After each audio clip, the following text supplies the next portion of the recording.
Listo, estamos grabando.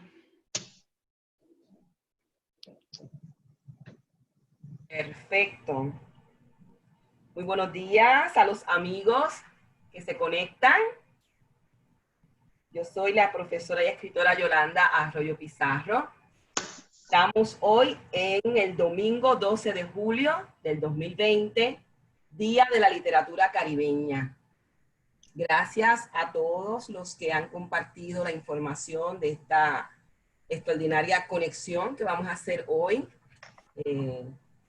a través de la plataforma Zoom. Hemos puesto en Facebook los enlaces para que ustedes se puedan conectar. Así que hemos querido hacer este evento titulado Conexión Caribe y vamos a tener a los conferenciantes, la doctora Esther Rodríguez Miranda, el doctor Raúl Guadalupe de Jesús y nuestra querida escritora Marta Ponte Alsina, respondiendo hoy a la celebración del Día de la Literatura Caribeña en toda la región del Caribe, ¿verdad? Y más allá. Así que la editorial de la universidad para la que trabajo, EDP University, ha invitado a todos ustedes, lectores, escritores, aspirantes, escritores, festivales de literatura, clubes de lectura y revistas, a que compartan con nosotros el programa de estos queridos investigadores y profesores, para que a toda la población caribeña y los amantes de los libros y los autores llegue la información de que se está celebrando el Día Pancaribeño de la Literatura. Esto es intentando hacer un puente y celebrar todas las raíces, el alcance y la excelencia de la escritura y de los libros que abarcan estas zonas lingüísticas de nuestra región, que no solamente trabaja la lengua española. Así que esta invitación se ha iniciado por parte de la Feria del Libro de San Martín en Argentina el pasado 6 de junio, que hicieron esta convocatoria y esta invitación. Y debo de manera muy humilde y también muy regocijante mencionar que la idea vino de la doctora Esther Rodríguez. Ella fue la que nos convocó y decidimos, ¿verdad?, aceptar esa invitación. Así que este va a ser el primer día pancaribeño de la literatura, o el día, como le llaman en inglés, Caribbean Literature Day del 2020. Así que vamos a tener, como ya dije, a estos distinguidos panelistas. Yo voy a leer sus biografías, un compendio de ellas, porque han trabajado arduamente en sus carreras de investigación y literatura. Y voy a empezar por la doctora Esther Rodríguez Miranda, a quien le doy la bienvenida. Gracias, saludos a todos.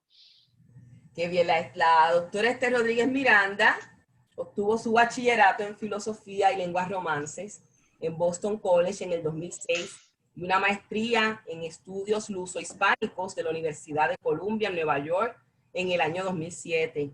También un doctorado en Literatura de Puerto Rico y el Caribe del Centro de Estudios Avanzados de Puerto Rico y el Caribe en el 2015.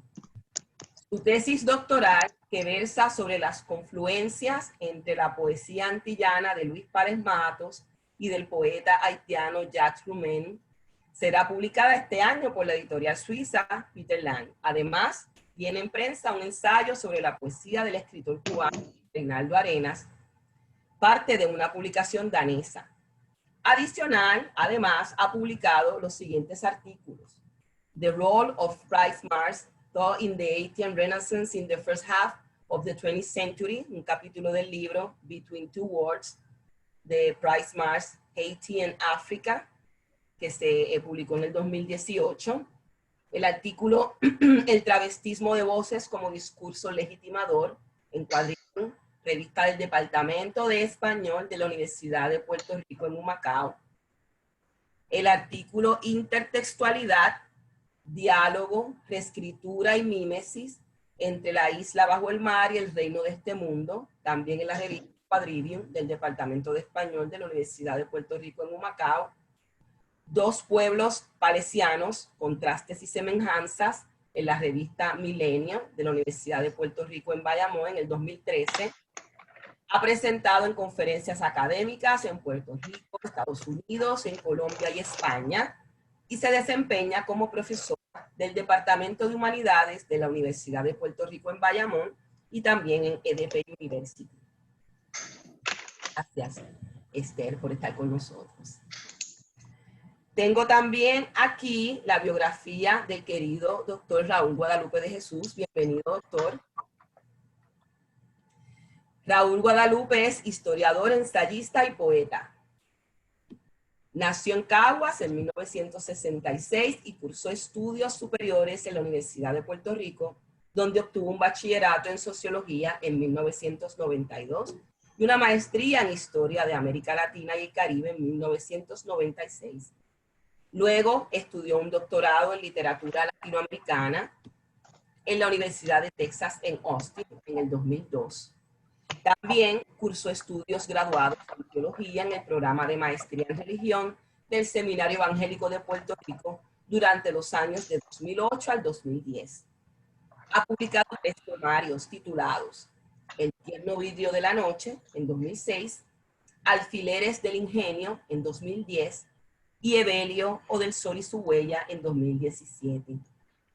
Publicó una edición anotada con un estudio preliminar del libro sinfónico de Luis Torres. En el 2015 publicó su libro de ensayos, El Evangelio de Macandal y los Hacedores de Lluvia, ensayos de literatura, historia y política del Caribe, y en el año 2016 publicó su estudio Espectros del Indigenismo en la narrativa de Mario Vargas Llosa.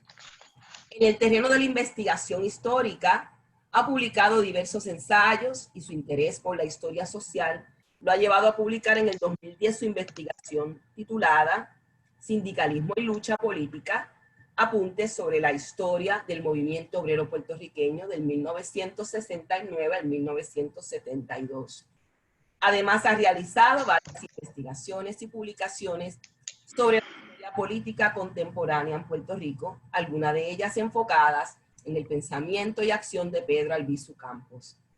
En la actualidad es profesor de lengua y de literatura de la Universidad de Puerto Rico, recinto de Bayamón, y de los programas graduados de historia y literatura del Centro de Estudios Avanzados de Puerto Rico y el Caribe. Bienvenido, doctor Raúl Guadalupe. Tenemos gracias. Gracias. Gracias. A nuestra querida escritora Marta Ponte Alsina. Marta Ponte Alsina, bienvenida. Hola, buenas tardes. Marta Ponce nació en Calley, Puerto Rico, el 22 de noviembre de 1945 y estudió literatura comparada en la Universidad de Puerto Rico, recinto de Río Piedras. En 1971 obtuvo una licenciatura en planificación regional de la Universidad de California en Los Ángeles, UCLA, y en 1979 cursó estudios en la Universidad de Nueva York, donde obtuvo una licenciatura en literatura latinoamericana. Ha sido directora ejecutiva del editorial del Instituto de Cultura Puertorriqueña y la editorial de la Universidad de Puerto Rico. Es miembro del directorio de la Red de Escritoras Latinoamericanas, RELAT, organización fundada en 1998 con sede en Lima, Perú, y está afiliada a Women's World Organization for Rights, Literature and Development. Es autora de varias novelas, relatos y ensayos. En 1994 publicó la novela Angélica Furiosa. Siguieron El Cuarto Rey Mago, por Sopa de Letras en 1996, La Casa de la Loca, relatos por Alfaguara en 2001, Vampiresas, novela corta de Alfaguara 2004, Fúgate, una serie de relatos por Sopa de Letras en el 2005, Sexto Sueño, la novela publicada en 2007 por 27 Letras, El Fantasma de las Cosas, novela publicada por Terranova Editores en 2009, Sobre mi cadáver, novela publicada por La Secta de los Perros en 2012, Mr. Green, novela corta por Random House Mondadori, en la serie Flash de libros digitales, La Muerte Feliz de William Carlos Williams, novela publicada por Sopa de Letras en el 2015, y Somos Islas, ensayos publicados por Editora Educación Emergencia en el 2015. Su novela Sexto Sueño recibió el Premio Nacional de Novela otorgado por el Pen Club de Puerto Rico y ha sido traducida al francés y al alemán. En 2014 le fue otorgada la cátedra Nilita Vientos Gastón, que confiere el programa de estudios de mujer y género de la Universidad de Puerto Rico en Río Piedras. La editorial Dragon Amni publicó en 2015 la versión italiana de Sobre mi cadáver. Acaba de publicar un libro que alterna entre lo documental y lo imaginativo, Puerto Rico 3 Aguirre. Ha sido editora de libros y revistas, entre ellos la antología Narraciones Puertorriqueñas, publicada por Fundación Biblioteca Ayacucho. Y esto, ¿verdad?, nos lleva a terminar la presentación de nuestra gran Marta Ponte Alsina. Gracias, Marta, por estar aquí. Gracias a ustedes. Entonces, vamos a discutir el Caribe, ¿verdad? Y vamos a discutir varias cosas sobre el Caribe con esto de querer celebrarlo y querer celebrar la gran colección de literatura que existe en el Caribe. Pero me surge a mí esta pregunta que me gustaría que sirviera, ¿verdad?, como el aperitivo para la apertura de la discusión más profunda, y es preguntarle a cada uno de ustedes, puede contestar el que guste, y luego, ¿verdad?, siguen los demás, ¿qué significa ser un escritor o un investigador en nuestro Caribe? ¿Qué es eso?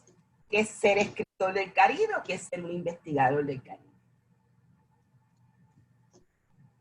Si quieres yo puedo arrancar, ¿me oyes? Sí, Te sí. escuchamos, Sí. claro que sí. Sí, pero bueno. Pues nada, de alguna manera formar parte de unas tramas culturales, de una historia, de unas tradiciones que conforman una de las regiones más cosmopolitas del mundo, dijo Federico de Onís, pero sin duda una de las regiones más culturalmente ricas y reconocidas como tal del planeta. Si pensamos también que además del Caribe insular se incluye la costa norte de América del Sur, desde Surinam hasta Venezuela, Colombia y Centroamérica, y que además, por lo menos yo lo consigo así, regiones del sur de Estados Unidos, que fueron donde hubo una economía esclavista y unas poderosas culturas afroamericanas. Y si además lo llevas a nuestra colonia del norte, a Harlem, en Estados Unidos, pues te das cuenta no solo de la diversidad, pero además de que a pesar de esa diversidad hay unas constantes, hay unas líneas que se cruzan y que se pueden reconocer como caribeñas, como antillanas y caribeñas, a pesar, como señalas tú, de la pluralidad lingüística. Y es fascinante, ¿verdad?, pertenecer a unas tradiciones tan ricas y además tan desconocidas por el aislamiento, el doble aislamiento político y cultural que pueda existir entre las islas. Eso.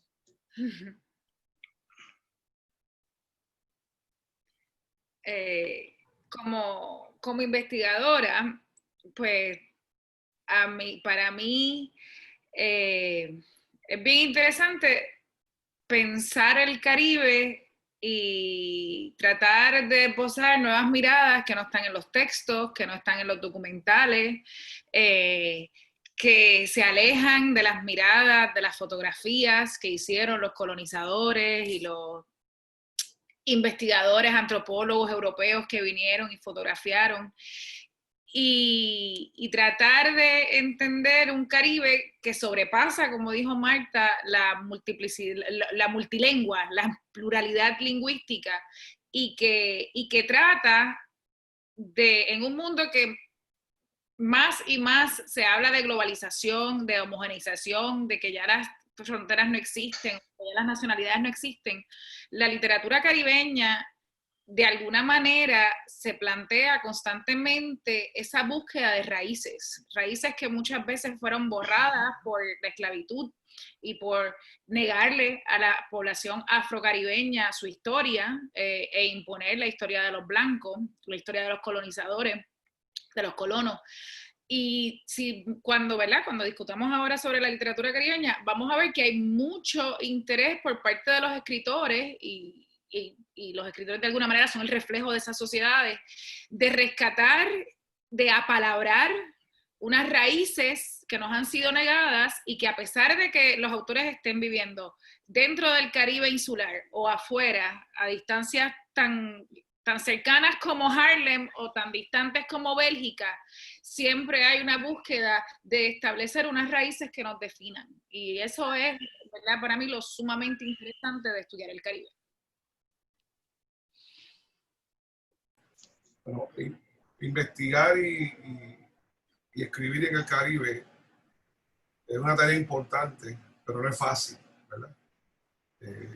Y digo que es importante porque tenemos una literatura heterogénea, variada, ¿verdad? Si consideramos la geografía del Caribe, tal como la plantea Marta, e incluso yo añadiría el norte del Brasil, ¿verdad? Y Surinam como parte de la confluencia que podríamos tener que puedan tener las distintas zonas del Caribe, ¿verdad? Las zonas lingüísticas, hablando, ¿verdad?, más directamente, concretamente. Y el sur de los Estados Unidos, yo creo que sí, que ya un autor que yo he estudiado un poco, Lezama Lima, José Lezama, en su gran novela Paradiso, incluye esa influencia, sobre todo de New Orleans, ¿no? El contacto con esa zona de New Orleans, que me parece que es importante, porque hay unas correlaciones interesantes, ¿no? Ahora, investigar que el Caribe requiere una paciencia, una insistencia, una constante, debido a que no tenemos los medios, ¿verdad?, que puedan tener los países llamados del primer mundo, ¿verdad?, que tienen, pues, bibliotecas, universidades, digamos, un tanto más coherentes.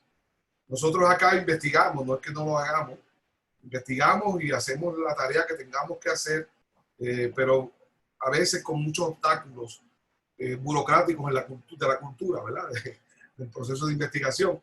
Escribir también, yo creo que yo escribo poesía y pues tengo mi casa llena de mis libros, ¿verdad? Porque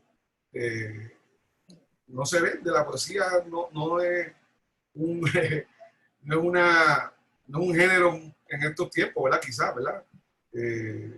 O por lo menos quizás sea yo el problema, en términos de lo que escribo, que eso también es factible, ¿verdad? Eso, y es real.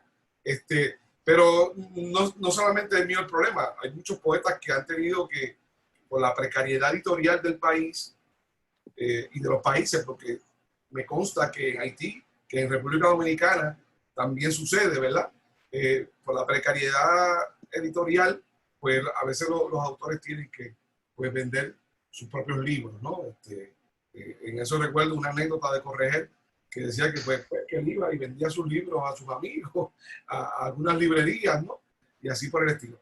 Pero sí, yo creo que es una tarea importante, la hemos mantenido a duras penas en todas las regiones del Caribe, el Caribe inglés, el Caribe francés, el Caribe hispano, que es el más que, ¿verdad?, que yo diría que en el caso de Puerto Rico se le ha dado mayor importancia por la conexión lingüística, pero yo creo que no debemos olvidar el Caribe inglés y el Caribe francés, ¿verdad? O de colonización francesa, colonización inglesa, ¿verdad?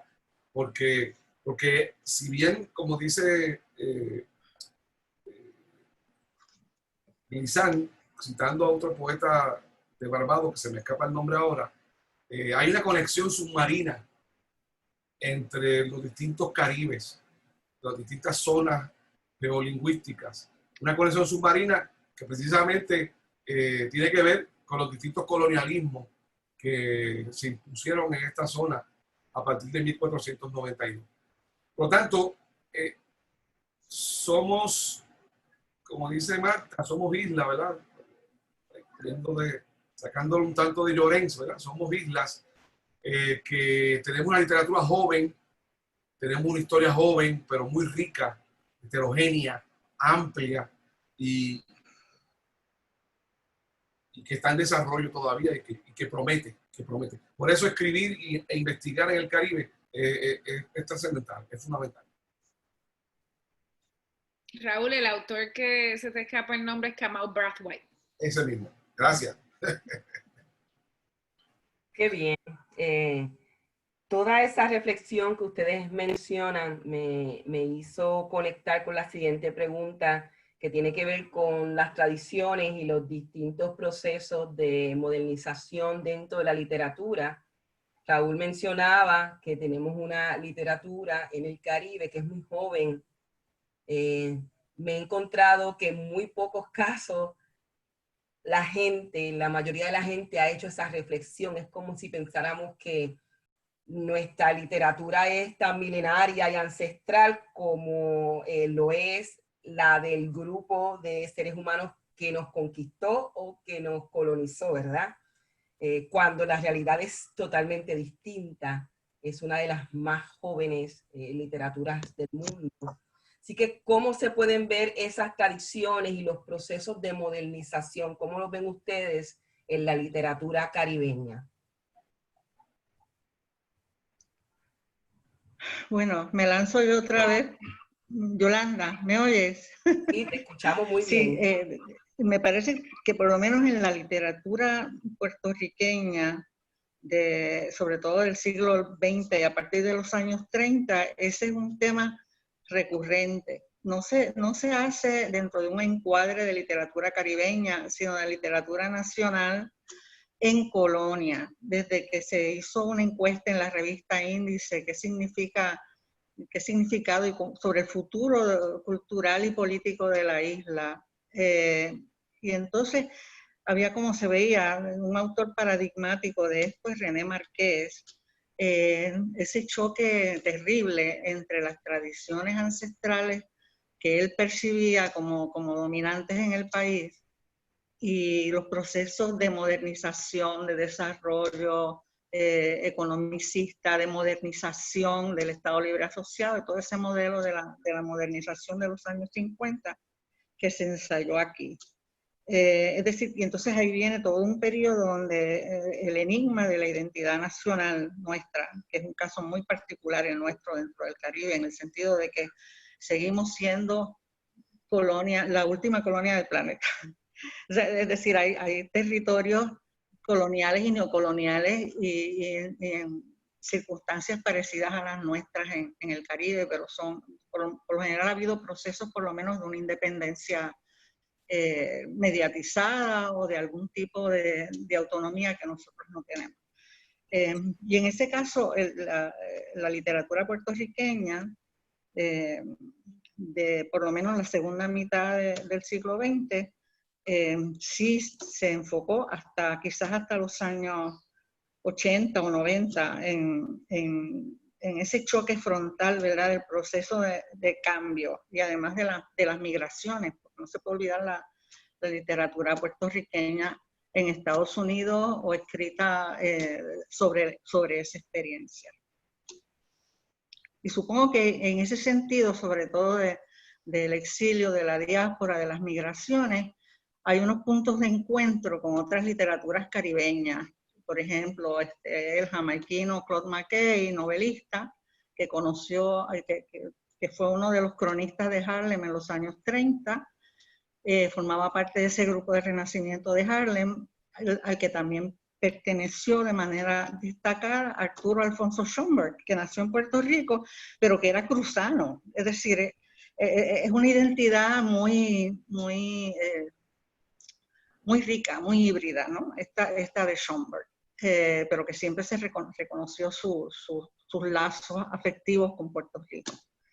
De manera que sí, que esos choques entre tradiciones y tradición y modernidad, haciendo que el Caribe fue una región, como dijo, creo que Esther, relativamente nueva, o tú misma dijiste, ¿no? Nueva, es una cultura nueva porque pues producto de la economía capitalista de plantación en buena medida, por lo menos en las colonias inglesas y francesas.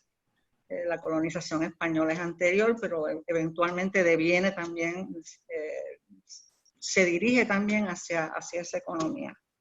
Pues ya creo que ya dije lo que podía decir.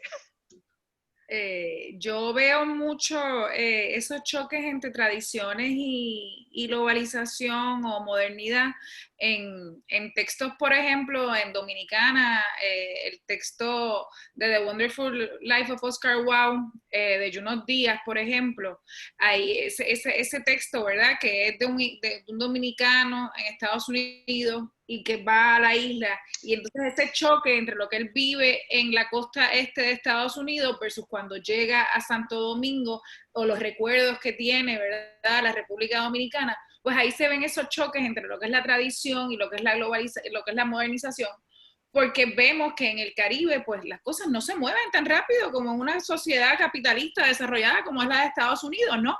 Y si acaso otro ejemplo que me parece mucho más válido en cuestión de evaluar esa globalización y esa tradición es un texto de Jamaica Kincaid que se llama A Small Place, donde la autora, ¿verdad?, donde la narradora básicamente pues desbanca esta idea paradisiaca, tradicional, de las playas, de las playas que siempre me acuerdo de este cuento de Ana Lidia Vega, de que la mujer llega al Caribe Hilton, perdón, al hotel en Fajardo, al Conquistador, esperando ver las playas blancas con arena blanca y la piña colada fría, y Jamaica Kincaid lo que hace en A Small Place es decirle la narradora lo que hace es decirle al lector es, mira, qué bueno que tú llegaste a esta isla y piensas que esto es todo turístico y todo es bello, pero ese mismo mar donde tú te quieres bañar es un mar que ha matado cantidad innumerable de esclavizados africanos que llegaron a estas costas, ¿no?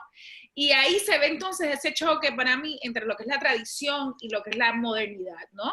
Porque hay una defensa en contra de esa modernización voraz que destruye los cimientos de lo que son unas sociedades. Y otro lugar en el que lo podemos ver también son en muchas de las novelas con voces femeninas, cuando por ejemplo vamos a escenas sobre el parto, ¿no? Pues no es un parto que se da en un hospital, es un parto que usan parteras, que usan, ¿verdad?, que es en la casa, y que sí entonces defiende esa tradición, ¿no?, donde no hay el espacio para la medicina eurooccidental, pues no es un espacio tan abierto como, digamos, los espacios tradicionales, sobre todo porque pues a veces los hospitales no están en condiciones para aceptar enfermos, y es más fácil ir a un yerbatero, una persona, ¿verdad?, un médico de comunidad.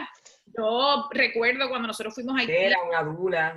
Sí, exacto. Yo recuerdo, por ejemplo, cuando nosotros fuimos a Haití en el 2011 a hacer servicio comunitario con iniciativa comunitaria, la cantidad de personas que llegaban a las clínicas móviles, y los médicos de iniciativa le decían, es que ustedes tienen que ir a un hospital, yo no puedo resolver esto.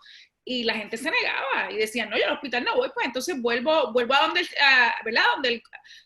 donde el cura vudú y que me atienda, porque no, o sea, hay unas claras resistencias a ciertos procesos de modernización que las poblaciones en el Caribe se resisten, y que entonces defienden las tradiciones. Y en Puerto Rico lo vemos con el boom que hay ahora mismo de los partos en las casas, por ejemplo. Bueno, el tema de tradición y modernidad en la literatura puertorriqueña y del Caribe es un tema bastante amplio.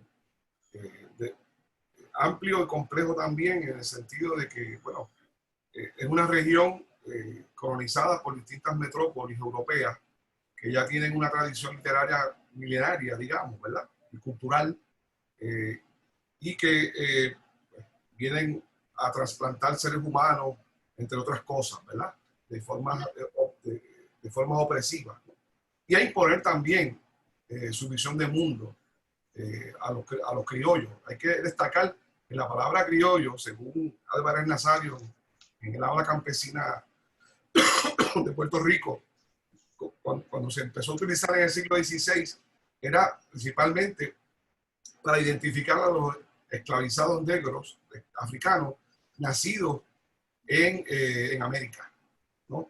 Luego se extendió a los blancos que también nacían acá, y a sin número de el crisol de que se compone el Caribe, ¿no? Indios, asiáticos, de todo, ¿no? Pero en su inicio fue así, ¿no? Porque, bueno, según el distinguido lingüista, que en ese estudio, un estudio enjundioso, complejo también, es importante, entiendo yo, ¿verdad? Que lo estoy trabajando ahora, para entender muchas cosas a través. El estudio del lenguaje nos abre puertas para entender muchos procesos en nuestra cultura caribeña. Ahora bien, en el siglo XX específicamente, yo entiendo que todos nuestros escritores de todas las zonas del Caribe, se han enfrentado a ese dilema, tradición y modernidad.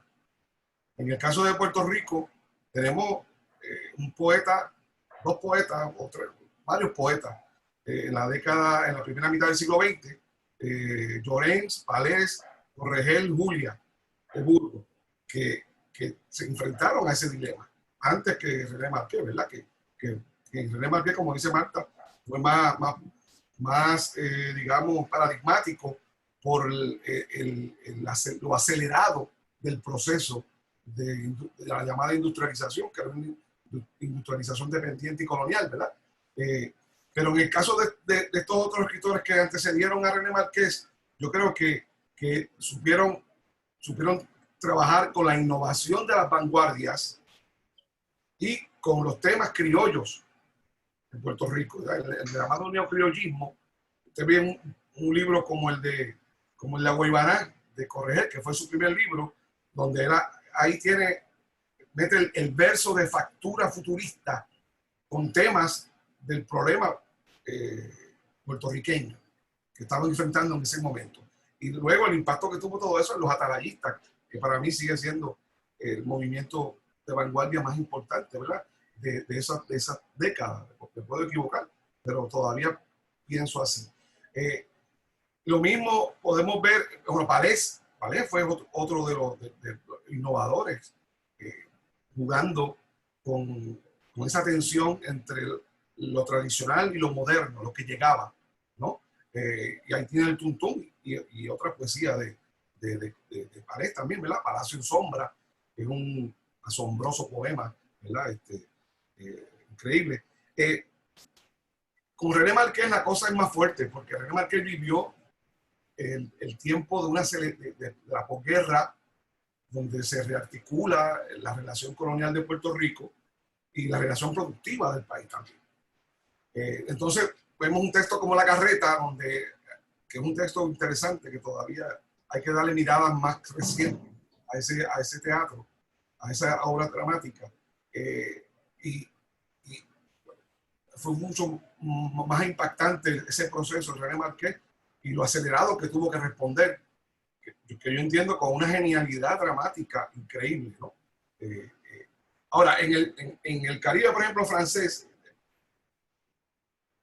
Anne-Césaire se enfrentó a ese mismo problema, ¿no? En el cuaderno de Regreso al País Natal, ¿no? Cómo estoy descubriendo mis identidades, ¿no?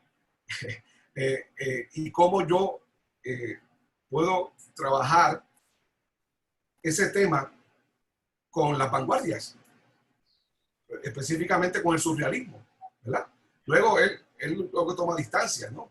Pero esa tensión se nota maravillosamente, porque las tensiones no son malas. Las tensiones producen a veces cosas maravillosas, como un poema como el de Césaire. Lo mismo pasa a un poeta como Lezama Lima, en Cuba. Esa tensión entre un catolicismo heterogéneo, ¿verdad? Pero que no deja de ser catolicismo, y el impacto del neobarroco, que es americano, y la vanguardia al mismo tiempo. Es decir, esa tensión ha vivido y sigue viviendo y va a seguir sacudiendo a los escritores del Caribe, porque no tenemos de otra. Y latinoamericanos también, porque también lo podemos notar en un autor como José María Arguedas, en el espacio de los Andes. Ahí el asunto del problema indígena, o el problema de los criollos blancos, es complejo, pero interesante. Y produce cosas, yo diría, para los investigadores, ¿verdad? Abre puertas que son a veces no sospechadas. Yo quiero añadir, pensando acá en esto de las tradiciones y la modernización, que irónicamente los sistemas universitarios que se han quedado bastante estancados en la era medieval. Las universidades son medievales. Exacto. Y que entonces son bien modernos para unas cosas, como forzarnos a dar clases virtuales en 2 segundos, pero para otras no son tan modernos. En el caso de Puerto Rico, pues es bien lamentable, porque si lo miramos desde el contexto de la literatura caribeña, que sería pues entonces modernizarnos, porque es una literatura joven y hay que, ¿verdad?, explorarla. Si miramos los programas que hay en Puerto Rico que tengan que ver con el Caribe en el ámbito de la literatura, encontramos solamente 2. Uno es en la UPR en Río Piedras, que es el programa de maestría en inglés, no en español, donde hay un énfasis en el Caribe anglófono, y el otro es el Centro de Estudios Avanzados de Puerto Rico y el Caribe, que muy bien, pues tenemos un programa de literatura caribeña, pero también tenemos que ser honestos y críticos y señalar que es un programa de literatura caribeña hispana. Antes de tú tomar un curso electivo de literatura francófona o anglófona en el Centro de Estudios Avanzados de Puerto Rico y el Caribe, te ofrecen una electiva de literatura hispanoamericana. Así que, ¿verdad? Aprovechando que estamos hablando de literatura caribeña, si vamos a apoyar de algún tipo la modernización, pues debemos empezar también a promoverle el estudio serio de la literatura caribeña, que escape y salga de ese límite lingüístico hispanófilo, porque hasta cierto punto a veces uno se encuentra, ¿verdad?, con una visión bastante hispanófila, y seguimos mirando a las metrópolis en vez de reconocer que mirando horizontalmente vamos a encontrar una comunidad caribeña mucho más, para mí, enriquecedora de lo que es resaltar un vínculo con España. Y no sé, tenía que decirlo. Me parecen muy acertadas lo explicado por Marta y lo explicado por Raúl, y en ese aspecto que tú dices, Esther, muy acertado lo que estás diciendo, ¿verdad? Yo pienso, mirando, ¿verdad?, la siguiente pregunta que iba por la representación de una figura que es emblemática para entender la literatura caribeña, pero que no es hispanófila, que es el Calibán. Mirando eso, se me ocurre que además de que me hablen de la figura del Calibán y de la literatura caribeña, que le expliquen un poco a el distinguido público que nos está acompañando en esta tarde, el asunto de la relación de Calibán, este elemento shakespeariano, ¿verdad? Esta de la naturaleza hijo de una obra de Shakespeare, con la etimología de la palabra Caribe, porque yo nunca olvidaré que en 4º año mi profesora de historia, la señora Jusino, en un momento dado trató de explicarnos cómo el conocimiento que teníamos de aquellos indios caribes, que en aquella época se nos enseñaba que eran los enemigos de los taínos y que vivían en Vieques o en islas más lejanas, eran caníbales y que Caribe igual venía de lo mismo. Y yo como que no entendí muy bien hasta que hago clic estudiando el doctorado y en una clase precisamente del doctor Guadalupe, él hizo énfasis en conectar la figura de Shakespeare con el personaje de Calibán, con la etimología de Caribe, y ahí fue que todo me hizo a mí clic. Pero no dejó de sorprenderme la pregunta que era más obvia: ¿qué hacía Shakespeare escribiendo del Caribe? Así que esa es la primera pregunta que me gustaría que contestaran, o sea, ¿cómo se conecta ese conocimiento o ese, déjame no decirle conocimiento, esa fijación que tuvo en un momento dado Shakespeare con el Caribe, con escribir La Tempestad, con el personaje de Calibán, todos los demás personajes, a de pronto a tener un nombre que a todas luces nos dicen los historiadores que es indígena, ¿verdad? Que viene del taimismo caribe. O sea, cómo todo eso de momento se conecta, ese viejo mundo con el nuevo mundo. No sé si el doctor Guadalupe quiera... Yo puedo empezar por aquello de seguir el orden hasta ahora, y lo mío es más bien intuitivo. Evidentemente, Shakespeare es contemporáneo de los corsarios del reinado isabelino, de la colonización de América del Norte. Los enseñan distintos, pero están todos juntos. Claro, de las guerras en el mismo Caribe por poseer los territorios y las islas entre los franceses, los daneses, los españoles, todos los imperios. O sea, que era novedad, era algo relativamente, bueno, ya centenario, pero relativamente novedoso. Y posiblemente la palabra viene también de caníbal, ¿no? De los caribes, de la cultura asociada con el canibalismo. Y en nuestro tiempo, por lo menos en mi tiempo, se recoge en un ensayo ya hiperclásico de Fernández Retamar, el crítico cubano recién fallecido, sobre Calibán, donde dice que realmente nuestra posición como caribeños ante la cultura debe ser la de Calibán, que maldice al que le enseñó la lengua, lo maldice en su propia lengua, en inglés, y no el personaje del Ariel de Rodó. A mí yo creo que a estas alturas o bajuras de la historia, no se sabe si estamos declinando, en qué etapa estamos, todavía me parece un poco maniquea esa oposición, porque siempre hay como enriquecimientos, irrigaciones mutuas culturales.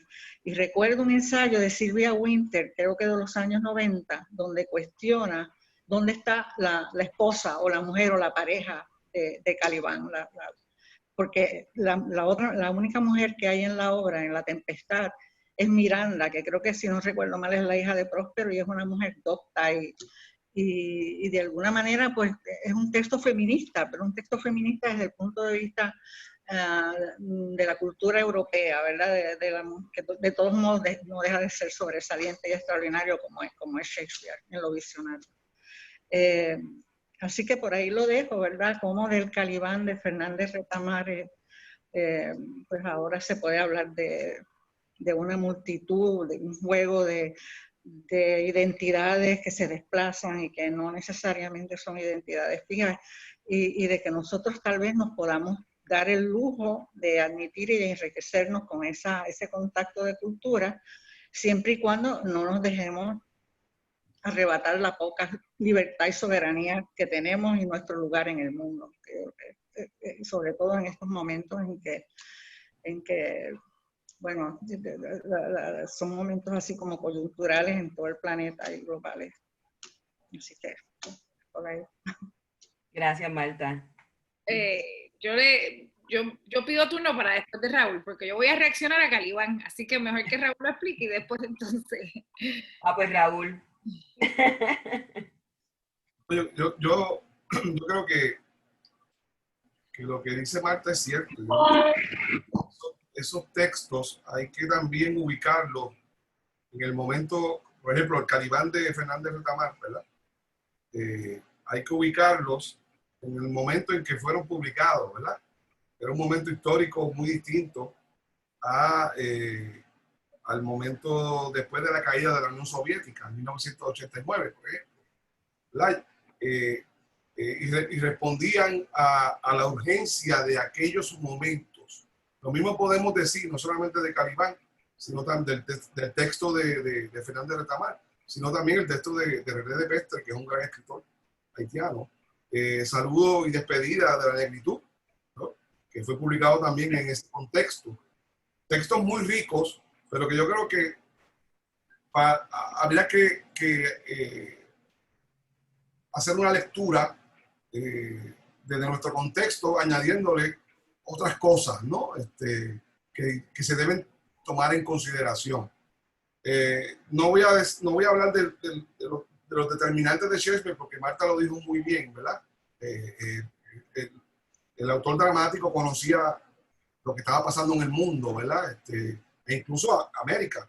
No fue el único dramaturgo que incluyó a un contexto americano en sus obras. Lope de Vega también lo hizo, ¿verdad? Ahora, en cuanto a...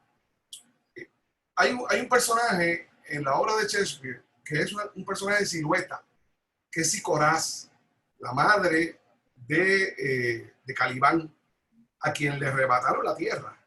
La bruja, ¿no? La bruja, exactamente.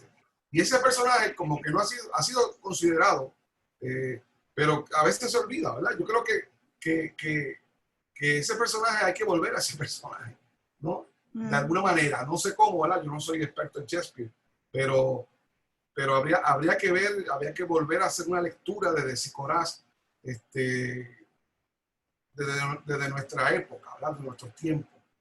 A eso es lo que yo voy a llamar. Claro, la palabra Calibán, en términos etimológicos, sí, se dice que viene de los caribes, los taínos. Ahora mismo la arqueología está poniendo en cuestión la palabra taíno, porque eran distintas etnias indígenas. Y los caribes se mezclaron con los taínos. O sea, había aquí como siempre ha sido el Caribe, un hervidero o un crisol de distintas culturas, ¿verdad? De distintas culturas. Que eso en parte a los esencialismos es lo que responden de alguna manera René de Pestre en Salud y Despedida de la Negritud, ¿verdad? Pero yo creo que ese ensayo también habría que volver a reactualizarlo, ¿no? Una lectura actualizada, porque son ensayos fundamentales, pero habría que hacer eso, ese ejercicio de verlo desde hoy. Ahora, los escritores, los sociólogos, los psicólogos del Caribe inglés escribieron bastante literatura desde su perspectiva sobre el símbolo, el personaje alegórico de Calibán, ¿verdad? Ciertamente la literatura hispanoamericana, hablando de Rodó, en Ariel, pues coge la alegoría de Ariel para enfrentarse a los Estados Unidos, ¿no? Pero Ariel, no olvidemos, también era esclavizado. No. Trabajaba para Próspero, pero era porque Próspero le había prometido la libertad. Es decir, era igualmente esclavo. Lo que pasa es que era un esclavo distinto. No lo trataban como a Calibán. Esas son también diferencias dentro de la esclavitud, ¿verdad? De la historia de la esclavitud y de la subordinación y de la opresión. Pero yo creo que todo esto hay que mirarlo, ¿verdad? Siempre volver a mirarlo. Yo creo que Retamar, al final de sus días, acaba de morir, me dio mucha pena, nunca lo conocí, pero he sido un lector de él crítico, ¿verdad? Porque uno no puede ser un lector acrítico. Pero el último trabajo que yo vi, que fue sobre Calibán, que lo publicó aquí, una publicación puertorriqueña, Callejón, todo Calibán, porque él intentó analizar Calibán según las décadas, ¿verdad?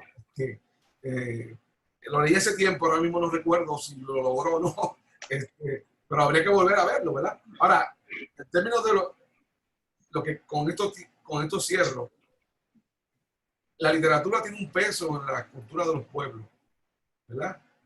Correger decía que la patria se mueve en el tiempo. He citado mucho a Correger porque acabo de dar un curso sobre su poesía. La patria se mueve en el tiempo. Él nunca vio el lugar como algo estático. Se mueve. Yo diría que las patrias del Caribe también se mueven en el tiempo. Y hay que ajustar nuestras miradas, nuestras perspectivas críticas en ese proceso de cambio constante. Yo quería, antes de que Esther de su participación, de nuevo agradecer a las personas que están conectadas con nosotros en esta reunión de Zoom. Si tienen preguntas, pueden hacerlo a través del chat, porque pues nos gusta, ¿verdad?, que participe todo el mundo. Y antes de que Esther hable, me gustaría retomar lo que han dicho un poco Marta y Raúl. En el caso de Calibán, también recuerdo que en una ocasión se intentó hacer un paralelismo dentro de las etimologías de Calibán con caníbal, que también existía dentro del conocimiento que teníamos en aquella época, cuando yo estudiaba los caribes, sobre los propios supuestos, ¿verdad? O llamados caribes, que también eran caníbales. Eso por un lado. Por otro lado, me gustaría invitar al público que nos está escuchando a que hagan búsquedas. Hay muchos, bueno, no sé si muchos, hay ensayos que tocan el tema de las etimologías, sobre todo los indigenismos. En el caso de Taíno, el profesor Guadalupe tiene razón, el doctor Guadalupe, ya se está poniendo en tela de juicio si esos primeros pobladores de Boriquén se autollamaban ellos mismos taínos, o como he visto en divulgaciones e investigaciones y ensayos que han escrito otros colegas, el taíno como palabra se utilizaba como saludo. Hay que mirar, ¿verdad? Porque todavía no le tenemos, si ese fuera el caso, todavía no tenemos manera de llamar a esos primeros pobladores, porque se cruzan, ¿verdad?, demasiadas historias que todavía no han sido aceptadas o generalizadas. Por otro lado, estudié hace unos meses atrás también el origen o la etimología de la palabra jíbaro, que es una palabra que en Puerto Rico la hemos utilizado para designar al supuesto campesino o criollo, casi siempre blanco o aclarado en Puerto Rico, cuando se han descubierto que en los últimos búsquedas arqueológicas y antropológicas se han encontrado con tribus que se hacen llamar ellos mismos jíbaros, tanto en Venezuela como en Brasil. Así que hay una posibilidad de que la palabra jíbaro sea un tainismo o sea un indigenismo, y que también en Puerto Rico hubo gente que se hizo llamar a ellos mismos jíbaros, y de momento hemos tomado ese préstamo. Esto es de lo más interesante, ¿no?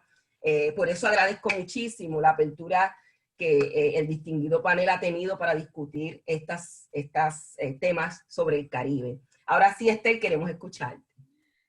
Sí, yo, pues mira, mi reflexión iba más o menos sobre esas líneas, sobre el apalabramiento, ¿no?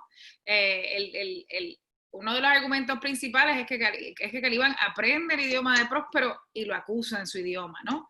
Y por ahí quizás también algo que he comentado con Raúl y que ¿verdad? Hemos estado reflexionando, es como, por ejemplo, el movimiento de la negritud, que se distingue también por eso mismo, por ejemplo, apropiarse de la palabra negro y quitarle esa significación negativa y convertirlo en, ¿verdad?, en una palabra de honor, en una palabra de orgullo, ¿no? Entonces, la década del 60, 70, con las independencias en el Caribe, con las independencias también en África, pues se pensó con el elogio de la criollidad que habíamos superado esa necesidad de apalabramiento que tuvo el movimiento de la negritud.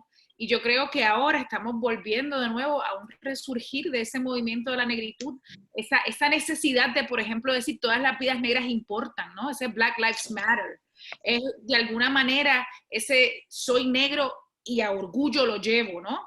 Y dentro de esa reflexión volvemos y nos quedamos con la reflexión que puede resultar bien problemática, que es que para apalabrarnos y para enunciarnos estamos todavía utilizando el idioma colonizador. En nuestro caso el español, en el caso del Caribe holandés, pues el holandés, en el caso del Caribe francés, el francés. De ahí siempre mi admiración a Haití, que logró, ¿verdad?, hacer ese creol que los distingue y que los diferencia del francés colonizador, ¿no? Y preguntarnos, ¿verdad?, y esto es una reflexión que, wow, o sea, yo no tengo, está empezando y no sé ni cuándo acabará, pero ¿cómo trabajar que para poder expresarnos seguimos utilizando el idioma de Próspero y no tenemos un idioma propio? Y si eso es menos, es más, ¿verdad? ¿Cuáles son los pros y los contras de que seguimos utilizando el idioma de quien nos colonizó? Y esa era la reflexión. ¿Puedo decir algo? Sí. Claro, claro que sí. Claro. Eso que acaba de... No, jamás quiero estar con eso. Claro que sí, doctora Guadalupe. Yo creo que en las investigaciones lingüísticas de los últimos tiempos se está hablando de idiomas bozales. Es decir, de inglés muy influenciado por idiomas recién llegados de los esclavizados africanos, y en Puerto Rico, por lo menos en mi lectura, yo he visto 2 textos que aparece un español bozalizado, que es uno es Al fondo de las Ribes, de Federico de Getó, donde hay una décima cantada en un idioma que es español, pero no es español castizo, digo castellano, es un español con una ruptura de otro idioma. En la Juega de Gallos, que se me escapa el nombre ahora, del autor. Bueno, la Juega de Gallos también aparece un personaje que habla un castellano que no es de Castilla, es un español con una fonética, con un tono que no es español, ¿no? Caballero, de apellido. Caballero, Rafael Caballero, sí. Y Cestero, creo, o Cestero y Caballero. Y debe haber otros textos donde se pueden registrar ese idioma. El lenguaje campesino puertorriqueño, y por eso hablé de Álvarez Nazario en el habla campesina de Puerto Rico. Ese lenguaje es un lenguaje que no es castellano de Castilla. Es un castellano mezclado con lenguaje indígena y lenguaje africano. Es decir, hay que, ¿verdad? Lo que sucede es que en el caso de Puerto Rico, específicamente, la generación del 30 nos impuso, y ellos nos impuso el español castellano en los estudios hispánicos. ¿No? Se olvidó de eso, entonces hablaba del lenguaje campesino como un lenguaje, a veces hablaban de esa manera, peyorativo, de baja escolaridad, así lo decían, todavía lo dicen, de baja escolaridad, pero entendían el mundo, lo transformaban y vivían en los campos del país de esa manera, y se entendían, que es el principio importante, entenderse. Teóricamente hablando, Edward Glissant ha atendido este tema, y él ha hablado de que en el Caribe se da lo que él denomina una oraliteratura.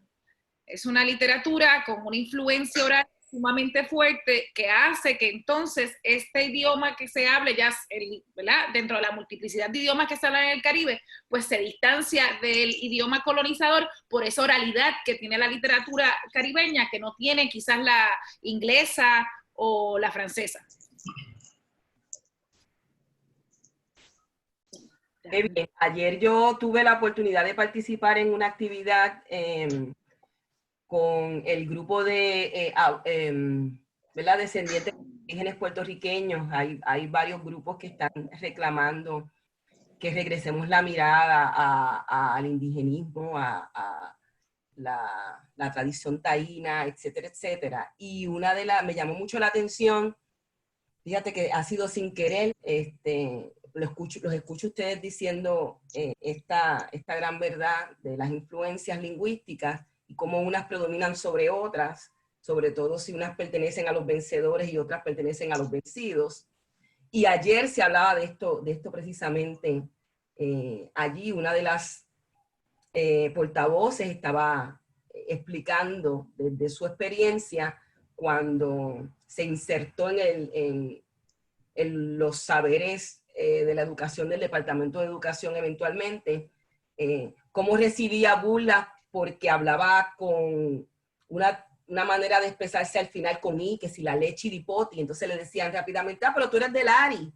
Entonces, que en la casa de ella se hablaba así y le decían a eso, habla indígena.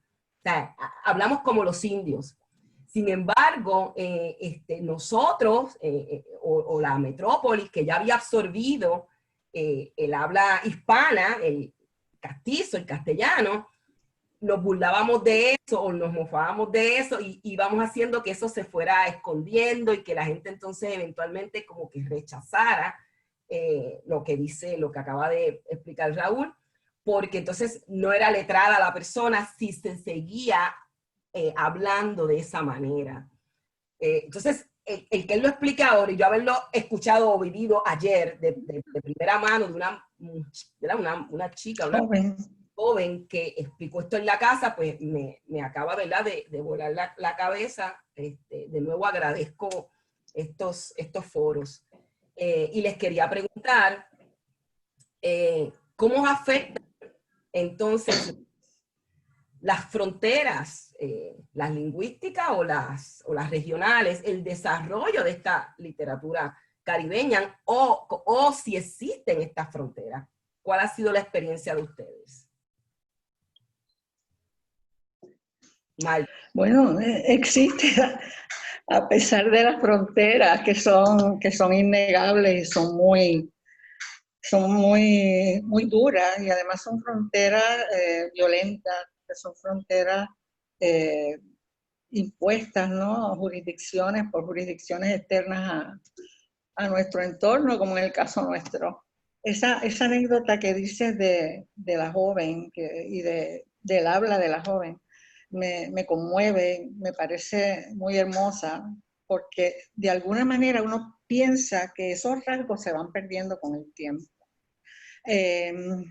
Yo recuerdo a mi madre y los parientes de mi madre, pues, aquí del campo de Calley, tenían una forma de hablar, una musicalidad, además del léxico, ¿verdad? Y de palabras que uno no ha vuelto a escuchar.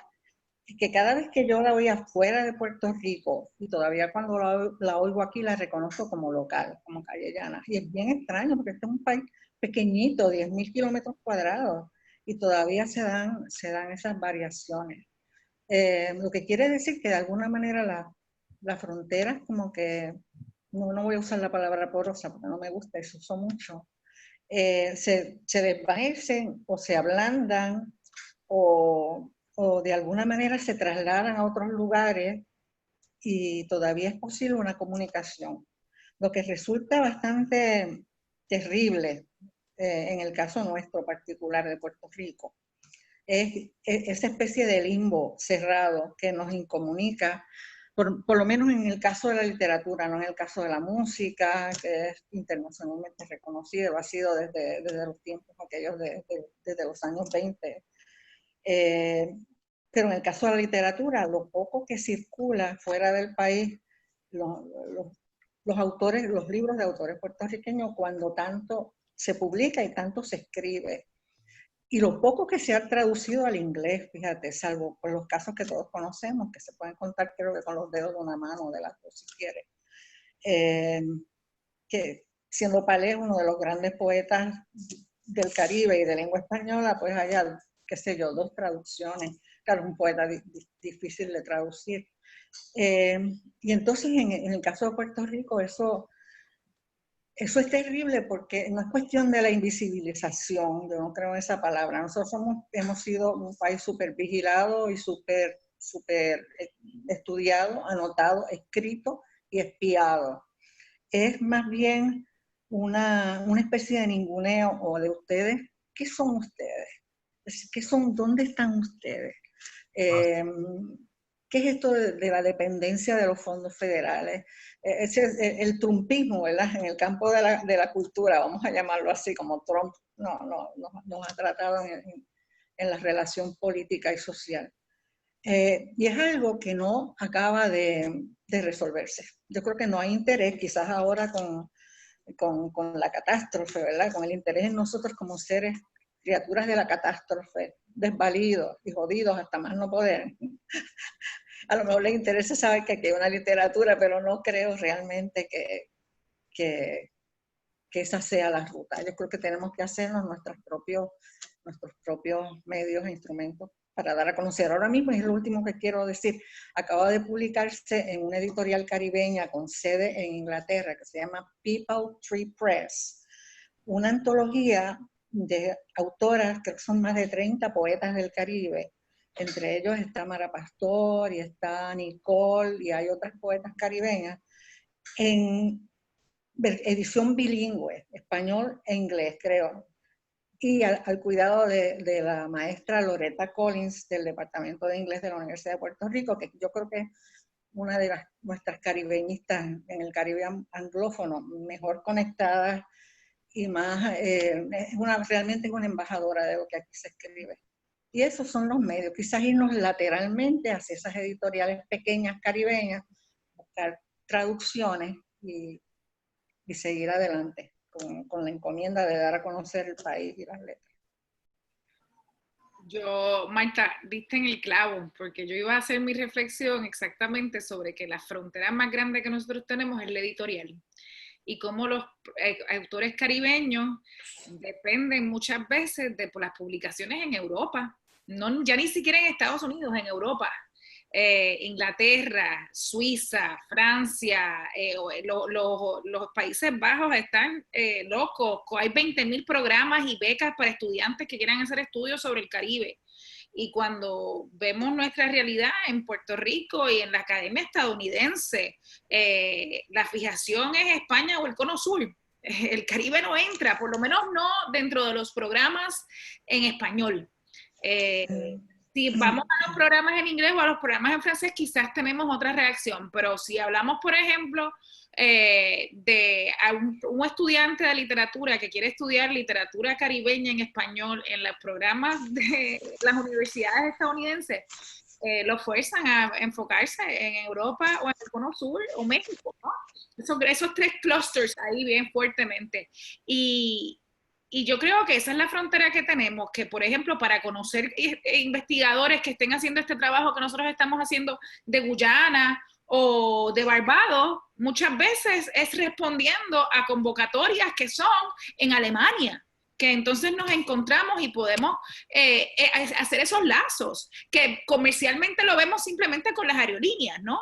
Es más fácil un pasaje a Orlando que un pasaje a Curazao o al mismo San Tomás. Antes había un ferry de Puerto Rico a San Tomás, porque ya no existe, ¿no? Correcto. Entonces, esas fronteras son esas fronteras materiales, las que realmente ¿verdad? Pues nos perjudican, porque una vez ya tú estableces el contacto, pues mira, se hacen actividades así. Algo que ha traído la pandemia es que podemos hacer simposios virtuales y puede haber personas de otros países compartiendo la misma vez que nosotros. Y entonces, pues, esas fronteras sí se van borrando un poco, pero las fronteras materiales sobre la publicación de libros es las opciones que tienen, por ejemplo, el autor puertorriqueño. Si quiere visibilidad en el Caribe, pues publicar en Europa o publicarse él mismo, mercadearse, ¿verdad? Como sabemos, tanto Yolanda como Marta se han publicado ellas mismas, sabemos que, ¿verdad? Que sucede y que hay que hacerlo muchas veces. Porque tampoco hay estructuras editoriales a nivel del Caribe y ni hablar lamentablemente de que uno no puede ya ni comunicarse por teléfono con la editorial de la Universidad de Puerto Rico, que eso es una de las grandes tristezas de los tiempos modernos, ¿no? Así que para mí esa es la frontera. No hay frontera lingüística, no hay frontera cultural, no hay frontera histórica, ¿sabe? No, para mí esas no las hay. La frontera verdadera es la frontera material. La frontera material, Juan Bosch, que es uno de los grandes cuentistas de la literatura caribeña también, ¿verdad? Hablaba de la frontera imperial. Todavía nosotros no nos hemos desprendido del control imperial en la zona de múltiples maneras.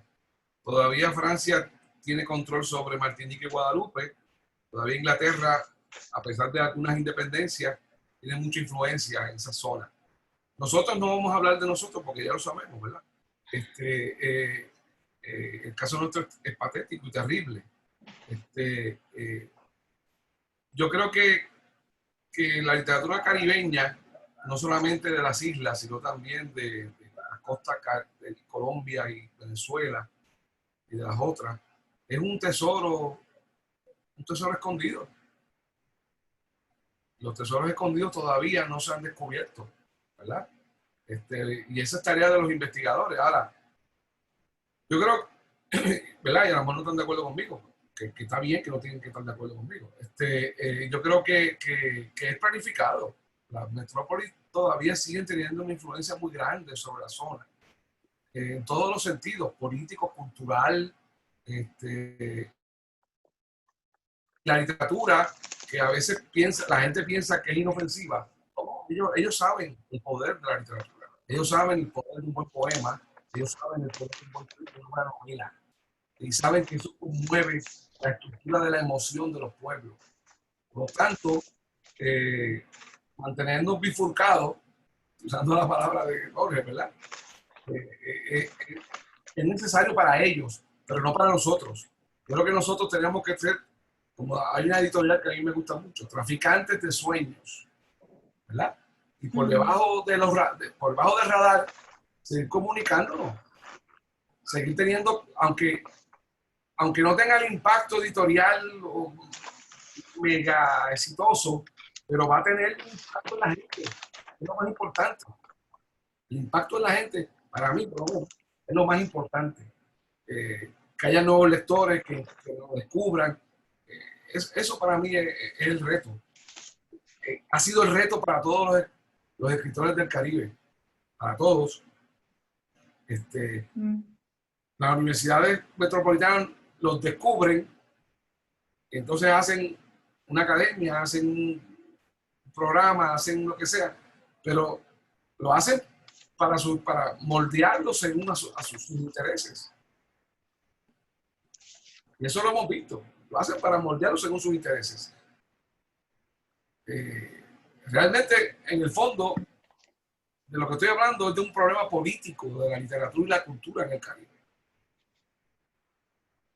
Yo estaba pensando, mientras ustedes contestaban, que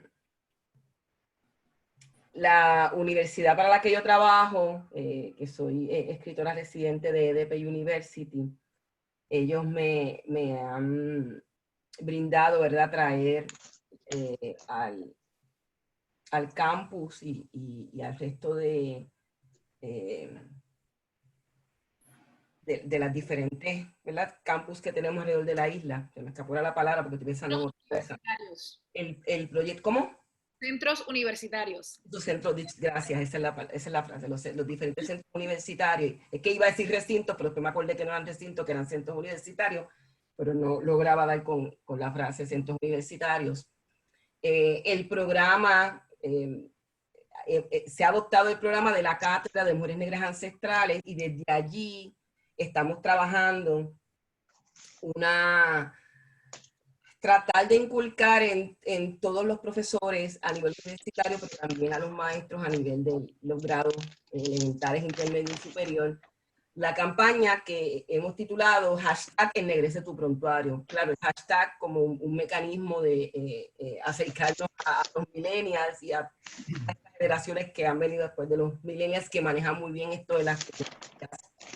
Pero básicamente es una invitación a tratar de mirar estas literaturas otras que por tradición en nuestra región caribeña no le damos la importancia. No que las invisibilizamos, como bien dice Marta, porque han dado la batalla de resistencia y están ahí, sino que se han, en peor caso, ¿verdad?, ninguneado.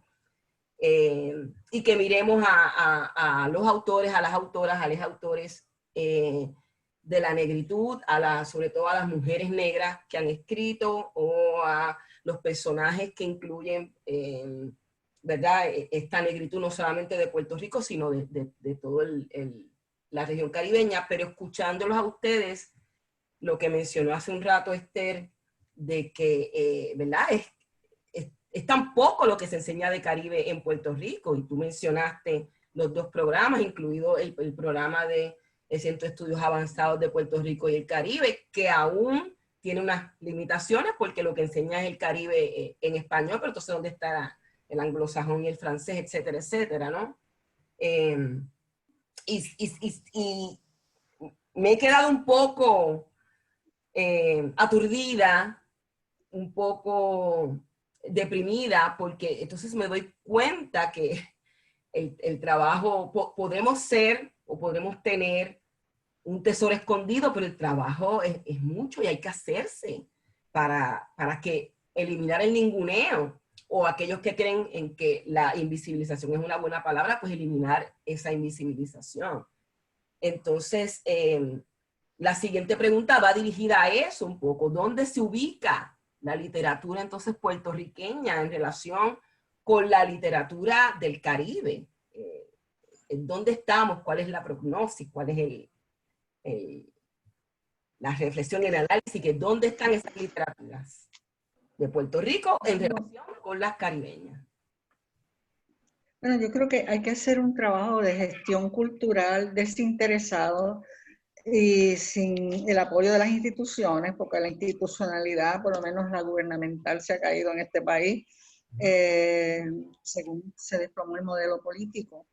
Pero además es importante dejar constancia, incluso entre nuestros colegas y amigos del entorno caribeño, de los lazos, de lo que se llamó, creo que fue Emma Cox, que escribió aquel libro, Ese Antiguo Comercio, y el mismo Morales Carrión, sobre los lazos comerciales desde los principios de las colonizaciones europeas en el Caribe y la esclavitud entre las islas y Puerto Rico, entre el sur y Puerto Rico, de lo que hay todavía una memoria ancestral en algunas comunidades del sur, como en Jobo, en algunos grupos de investigación como UNOJA, de Duli Laporte. Seguir investigando, seguir dando a conocer, tener así como una mente que no cierre, en lugar de cerrar comunicaciones, descubra nuevas maneras de vincularse. Y tenemos muchas cosas en común, por la misma perplejidad de sociedades que han sido tan abiertas, pero no para quienes las habitan, ¿verdad? El mismo cuestionamiento de esa falta de soberanía política y la experiencia diaspórica, porque en Estados Unidos, en Londres, en París, en las metrópolis, muchas veces se han creado libros y movimientos que han logrado definir culturalmente a la región caribeña, desde Meses Cerf, ¿no? en Argelia, y claro, estamos hablando de que yo considero igualmente importantes para nuestra cultura autores afroamericanos que escriben en el idioma del colonizador, como Toni Morrison o como James Baldwin, pero que le dan, lo renuevan, lo abren, lo desarticulan, lo cuestionan, le cambian el ritmo, pero sigue siendo pues la lengua inglesa, digo, en el caso de una lengua inglesa, porque las lenguas y los idiomas también se renuevan continuamente. Es decir, no es posible que no tengamos que inventar una lengua propia, sino que la estamos haciendo ya. Porque esto que hablamos aquí en Puerto Rico no creo que se hable en Madrid, ni en Cataluña, ni en otros lugares de España. ¿Ya? Eso creo.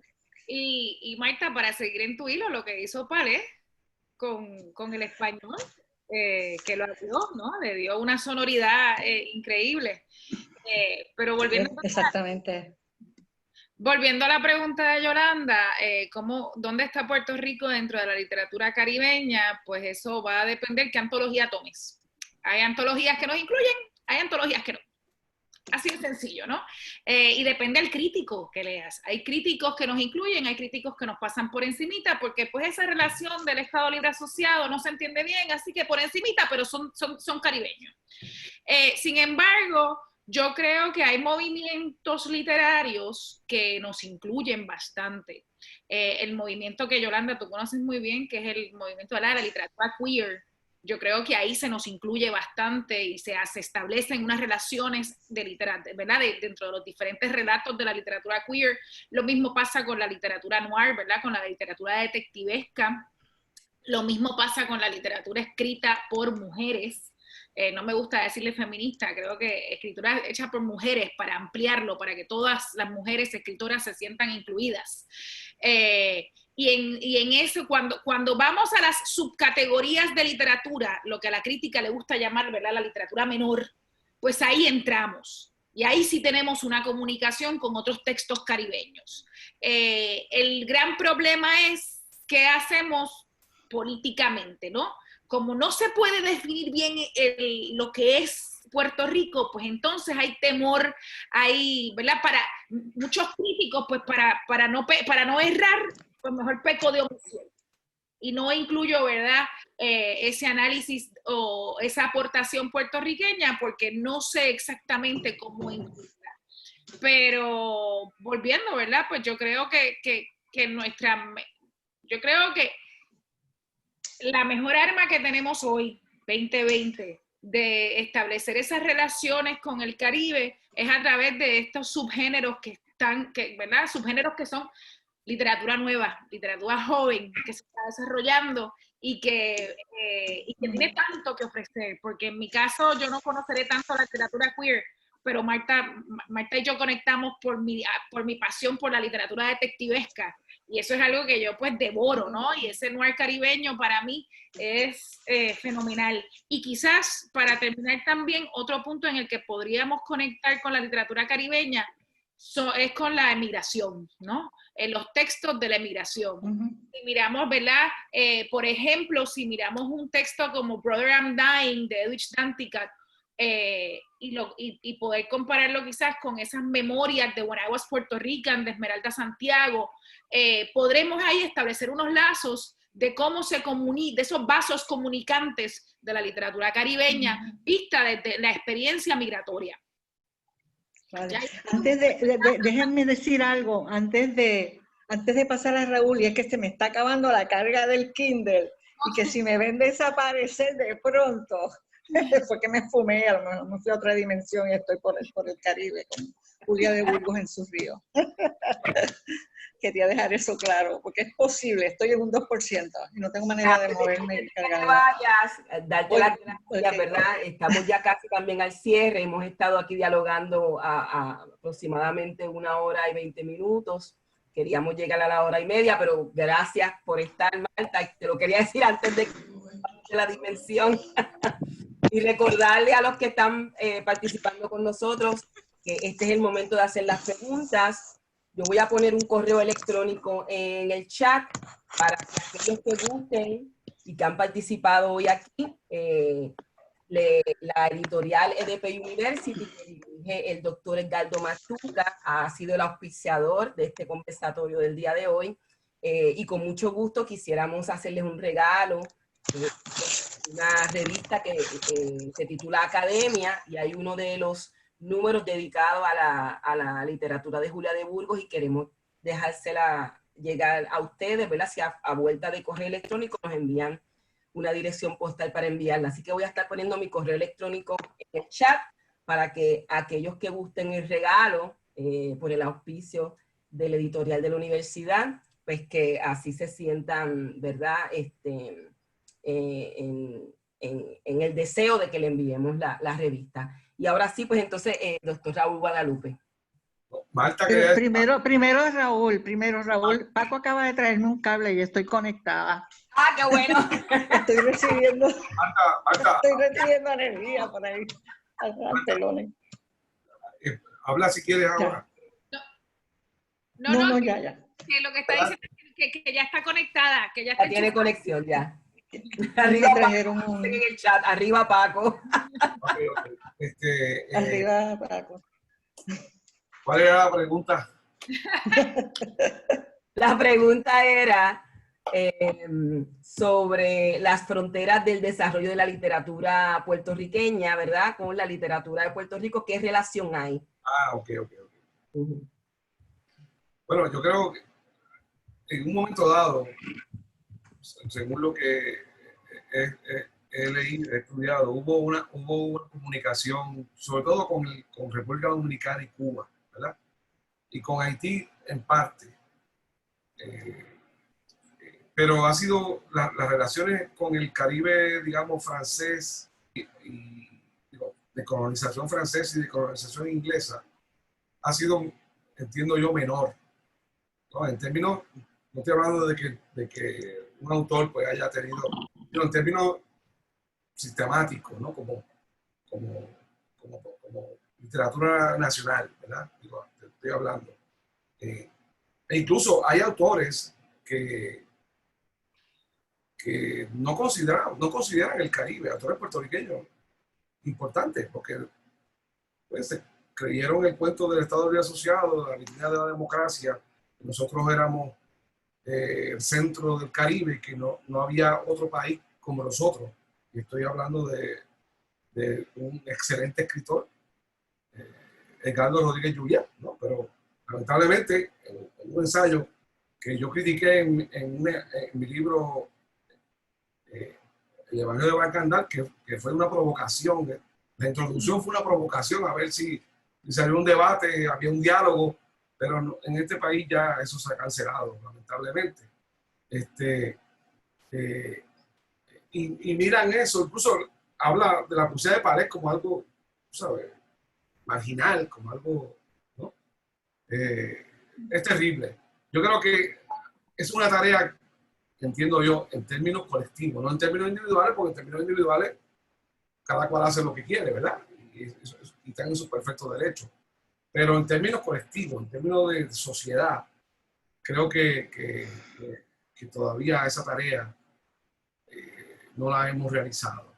Sentirnos parte del Caribe, porque, oye, y no es culpa no es culpa individual tampoco, ¿verdad? No, a veces sí, porque hay gente muy culta, muy diversada, que sabe, y lo hace a propósito. Ahora, también en términos colectivos, hay una educación sentimental, como yo le llamo, que es como nos han educado en la escuela pública en este país, de sentirnos fuera de todo este entorno. Y eso es un problema, ¿no? Eso es un problema. Por ejemplo, en la literatura dominicana, que ha tenido tanta fricción el país, digo yo, no la literatura necesariamente, con Haití. El último poema de Manuel Rueda, que es un excelente poeta dominicano, es sobre Macandal. Aquí lo tengo, se titula La metamorfosis de Macandal, reconsiderando desde la literatura, ¿verdad? No es el único que lo hace, pero es el más reciente que yo he leído, reconsiderando esa conexión con, claro, estamos hablando, vean lo paradójico, de una isla que tiene dos naciones, dos culturas nacionales, que están pegados. Nosotros, eso se ha dado en la literatura dominicana. En Puerto Rico, Analía Vega, en algunos de sus cuentos, ha intentado eso, ¿no? Yo creo que ha sido la que ha, ¿verdad? Ha tratado de conectar los ensayos de Marta, Somos Isla también.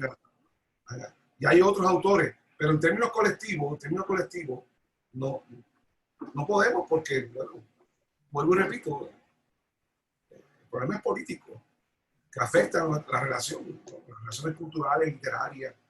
En la música es cierto lo que dice Marta también. No se ha dado de otra manera, porque la música es más dada al comercio, ¿verdad? A la venta del producto, que una novela o un poemario, ¿verdad? Pero sí, yo creo que eso es una tarea compleja. Yo creo que y con esto termino, yo creo que el programa de la Universidad de Puerto Rico, que fue el insularismo, la insularidad, que la continuó Jaime Benítez, todavía está ahí. Bueno, Jaime Benítez nos occidentalizó, ¿no? Nos occidentalizó, la cultura occidental. Nada de estar con los caribeños, nada de estar con latinoamericanos. Somos occidentales, ¿no? Que a eso le debemos, gracias a René Marqués, Juan Bobo y la Dama de Occidente, que parodia toda esa política, ¿no? Dentro de las contradicciones de René Marqués, ¿verdad? Pero le debemos eso. Raúl, Para retomar el ensayo La metamorfosis de Macandal, de Manuel Rueda. No, es un poemario. Es un poemario. Raúl, dentro de la literatura dominicana también, más recientemente, la estrategia de Chochueca, de Rita Indiana, trabaja el tema de los haitianos en Santo Domingo. Y es ¿verdad? Y es un texto que yo creo que va a ser que es importante y que a medida que pasen los años se va a seguir estudiando, porque trabaja mucho ¿verdad? Esas tensiones sociales entre los haitianos y los dominicanos en República Dominicana. Y entonces, hablando de la occidentalización de la UPR, pues hay que aplaudir que finalmente, gracias al esfuerzo de varios profesores de la UPR en Río Piedras, pues está próximo a empezar el programa de estudios de afrodescendencia en Río Piedras, y eso hay que aplaudirlo porque llevan años, fue una gesta y es un paso al frente para tratar de empezar a superar la Universidad de Jaime Benítez. Sí, muy bueno. Yo quería también aportar que ¿verdad? De manera colectiva, añadiéndose al esfuerzo que están haciendo también otras universidades, EDP University también va a iniciar una serie de cursos de la afrodescendencia, no al nivel de investigación como de manera muy ambiciosa y muy necesaria va a trabajar la UPR, pero sí para tratar de acercarnos a toda todos esos saberes que el sombrero de saberes menores o de que no vale la pena estudiarse, que tienen que ver con la negritud. Me indican que a partir de agosto ya van a haber cursos del Departamento de Educación Continua sobre el tema de la afrodescendencia, y eso también, ¿verdad? Junto a este gran anuncio que ha hecho la UPR, hay que aplaudirlo. Todos son importantes.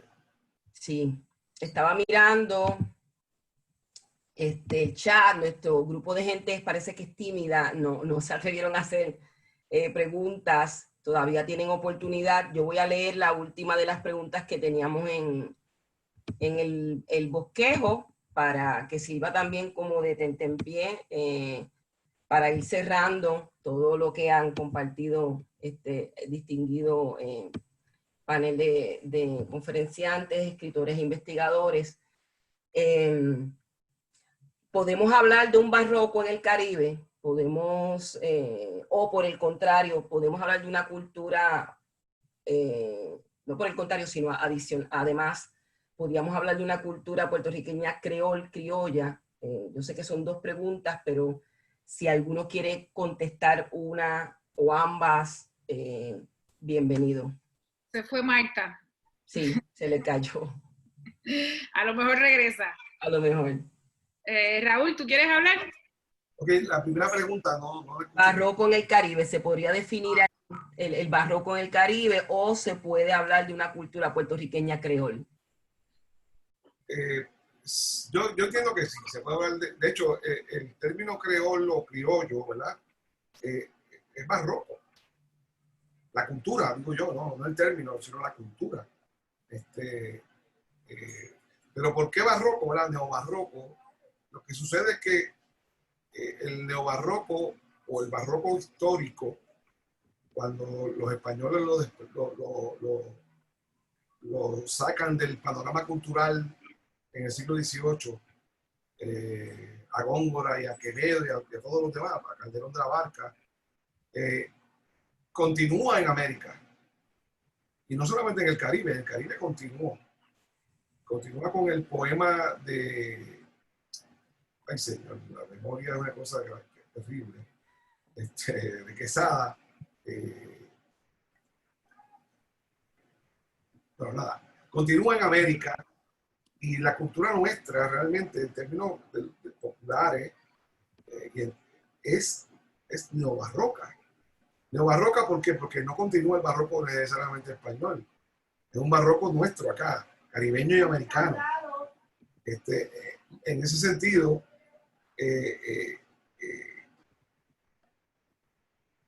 lo neobarroco incluye todos los elementos transculturados del crisol de culturas que nos han compuesto, que nos han hecho una comunidad nacional o comunidades nacionales en el Caribe y en América Latina también.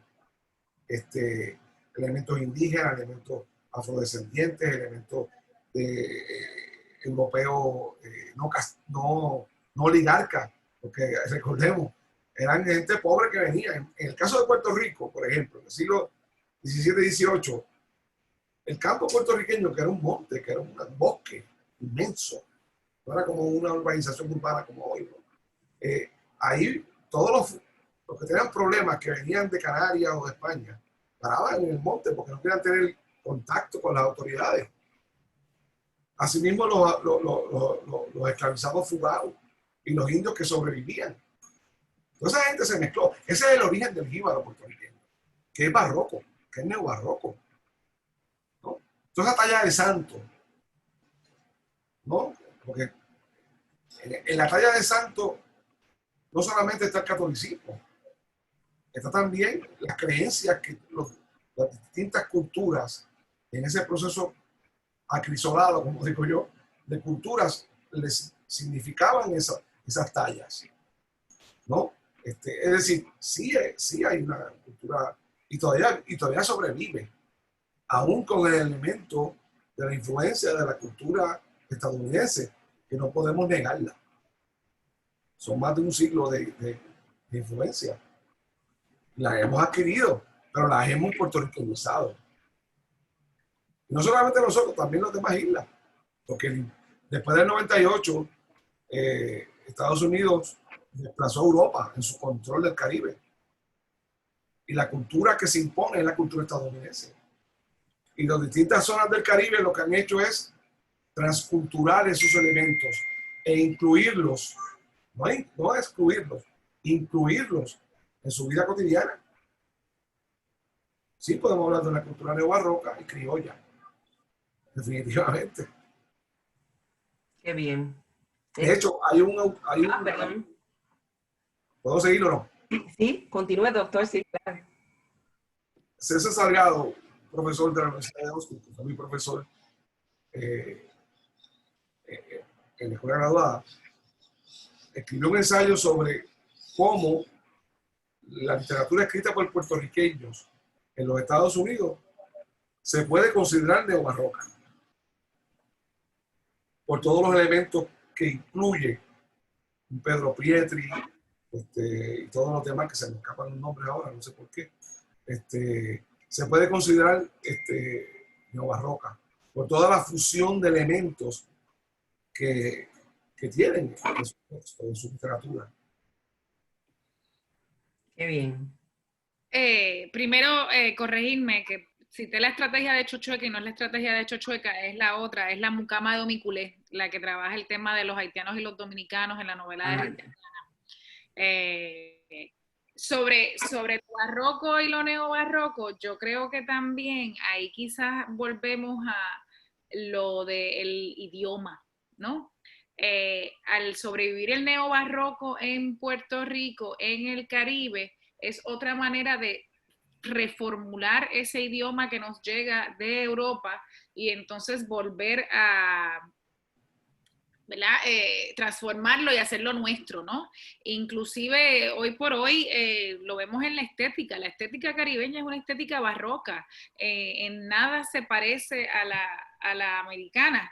Y eso, o mejor dicho, a la estadounidense, ¿verdad? Si vamos a hablar de cómo es que se llama, de nuestra relación política. Y así que podemos hablar de un neobarroco porque, ¿verdad? Como dice Raúl, fuimos colonizados por una cultura barroca, por una población que en su momento fue barroca, pero nosotros no lo apropiamos. Y quizás nos quedamos con eso, mientras en otros lugares desapareció, nosotros nos quedamos con eso. Muy bien. Me menciona Ana Cecilia Rosado, hola, saludos. que está muy alegre de saber del trabajo de ustedes, de Raúl, de Estel, de Marta Ponte, y de otras personas que están haciendo y que lo agradece muchísimo. Alondra menciona que de igual forma no tiene preguntas como tal, pero que aprovecha para agradecer este espacio educativo, gracias a los panelistas por compartir su conocimiento y tiempo. El director de la editorial de Pay University estuvo por un breve momento, se disculpó que tuvo que salir, está teniendo problemas con su conexión, pero y de igual manera agradece muchísimo que ustedes pues, ¿verdad?, hayan realizado este encuentro tan necesario y que nos sirve para celebrar el Caribe y la literatura del Caribe. O sea, como si necesitáramos alguna excusa, pero qué bueno que Esther se dio cuenta de la celebración y rápidamente convocó y logramos hacer este junte. ¿Hay algo más que ustedes quisieran decir, proyectos futuros que tengan que ver con la literatura del Caribe o con la celebración de las literaturas caribeñas? Este es el momento usando, ¿verdad?, esas últimas palabras, pues nos podemos despedir del público que aquí se conectó con nosotros. Sí. Nada, yo sigo leyendo, soy la eterna estudiante, me matriculé en un curso de raza en el Caribe, vamos a ver cómo me va para este semestre. Y como siempre, pues trabajando la esclavitud, estoy bien metida en las amas, en ¿cómo es que se llama? En las mujeres que tenían esclavas. Ahí voy, recientemente. ¿De Puerto Rico o del Caribe? De todo. Recientemente estoy ya terminando de leer un libro que tiene que ver con las amas en el sur de Estados Unidos, y recientemente salió otro libro de cómo las mujeres amas de Jamaica fueron las que lograron formar una economía en la colonia jamaiquina para Inglaterra, así que por ahí voy leyendo, sigo con el libro de la genealogía de Puerto Rico, investigando, así que pues ahí voy buscando mujeres y las relaciones de complicidad y de no tan complicidad que desarrollaron las mujeres durante la época esclavista. Qué interesante, Esther. No sé si ya has dado con una que reseña Fernando Picón, el libro Ponce y las máscaras, de apellido Oppenheimer. No, tengo que buscarla. Sí, un caso sumamente interesante de una ama, por cierto, que fue una negra que fue liberada y siguió comprando esclavos negros a lo largo de su vida, y habría que preguntarse por qué no. Sí, eso, pero he encontrado varios casos así, y eso se da mucho en el resto del Caribe, no solamente en Puerto Rico. En Haití eso va a causar un problema social increíble cuando los negros compran negros, eso va a ser una de las razones por las que se pueda dar la revolución, pero eso es otra conferencia. Claro. Claro, y dentro de entonces de la reflexión final que pueda hacer el doctor Raúl Guadalupe, me gustaría que si pudiera darnos algunas palabras sobre el futuro del curso de afrodescendencia que él inauguró en el Centro de Estudios Avanzados de Puerto Rico y el Caribe, y que yo tuve la suerte de participar de él, pero no he escuchado que se vaya a repetir. Pero si nos puede hablar un poquito de eso también dentro de su reflexión final, doctor. Bueno, son cursos electivos, y los cursos electivos en las instituciones universitarias, ¿verdad? Con cierta precariedad, pues no se le pone énfasis, ¿verdad? Ese curso yo lo logré introducir aprovechando el año que la UNESCO había declarado el año el Año Internacional de los Afrodescendientes, que fue el 2011.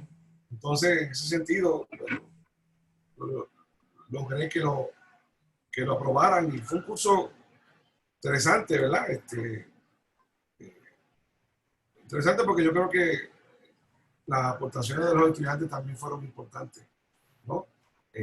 No solamente la exposición que uno da y ese tipo de cosas, ¿verdad? Ahora, en términos de la educación, ¿verdad?, ya institucional, Centro de Estudios Avanzados de Puerto Rico y el Caribe, que yo creo que es una institución muy importante, que todavía hay que mantener para continuar dando, ¿verdad? Batallas. Cuando ocurrió el terremoto de Haití, pues Haití pues, fue el evento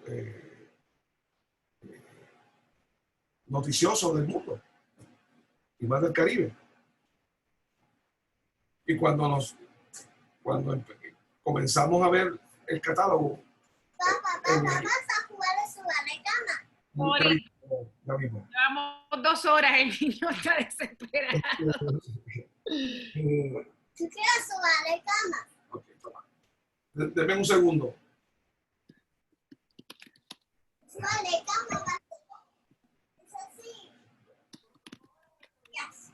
Si supieras que a mí estas interacciones familiares, claro, porque uno está en el espacio familiar tratando de hacer un trabajo. Es que he salido es porque tengo que ir a verlo. Me imaginé. Ahí viene, ahora le tengo que abrir yo. Sucedió que bueno, se buscó en el catálogo del centro, no había nada sobre Haití. Entonces, pues,